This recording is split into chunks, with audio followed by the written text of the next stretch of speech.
અમરેલીમાં બગસરા મગફળી ખરીદ કેન્દ્રમાં ભ્રષ્ટાચાર થતા હોવાની ફરિયાદો ઉઠી છે। સોશિયલ મીડિયામાં 2 સીસીટીવી ફૂટેજ વાયરલ થયા હતા। આ વિડીયોમાં ગુણીઓમાંથી મગફળી કાઢવામાં આવતી હોય તેવું જોઈ શકાય છે। તો આ વિડીયોને હથિયાર બનાવી મંડળી અને વહીવટી તંત્ર સામે ભ્રષ્ટાચારના આક્ષેપો કર્યા, જેના કારણે મામલો ગરમાયો હતો।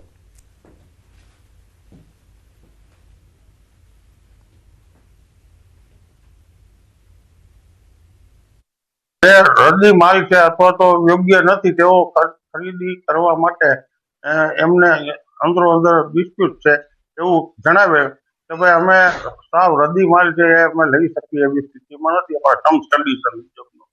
અને બીજી વસ્તુ કે બિન પાયા વિહોણા આક્ષેપો એમની માથે કરે છે એવું એમનું કહેવાનું હતું મંડળીના પ્રમુખનું।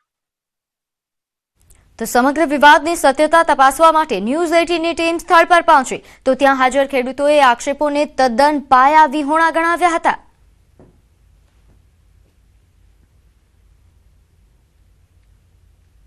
પણ હું ત્રીજી ચોથી વખત લઈને આવ્યો છું, મને કોઈ તકલીફ પડી નથી। અને જે માંડવી લઈને આવે છે જે સોશિયલ મીડિયામાં વિડીયો વાયરલ થયો છે એ હાવ ખોટો જ છે। એના માટે કોઈ મંડળીની કઈ તકલીફ નથી, બધાને વ્યવસ્થિત રીતે જોખી લે છે। મગફળીના મેસેજ આવ્યા પછી અમે 15 દિવસની અંદર ગમે ત્યારે લઈને આવી છીએ તો અમારી મગફળી વ્યવસ્થિત રીતે જોખાઈ જાય છે। નહીં સાહેબ, એ તો અફવા છે, એવું કઈ છે નહીં। અમે હું 8 થી 10 વાર આવ્યો, મારી મગફળી વ્યવસ્થિત રીતે જોખાઈ ગઈ છે। તો વાયરલ વિડીયો મામલે મંડળીના ચેરમેને પ્રતિક્રિયા આપી કે મંડળીની પ્રતિષ્ઠા ખરડવા માટે અને રાજકીય હેતુ સાધવા માટે કોઈ તત્વો દ્વારા આ પ્રકારનું કાવતરું ઘડવામાં આવ્યું છે। ખેડૂતોને અમે ખપાડી લેવા ગામમાં લેવા મોકલીએ તો એની પાસે બાઇક હોય ની ટ્રેક્ટર હોય, ટ્રેક્ટર લઈને જવું એને પોસાય નહીં, એટલા માટે અમે સુવિધા એને આપી છે। 300 રૂપિયા ડિપોઝિટ દઈને અને અમારી ખપાડી લઈ જાય છે પાછા।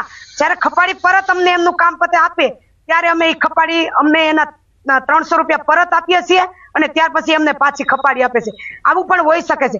આવી રીતે ખોટા અમારી સંસ્થા ઉપર આક્ષેપ નાખવામાં આવ્યા છે। આના માટે અમે 1 કરોડનો બદનસીબનો દાવો પણ અમે કરવા તૈયાર છીએ।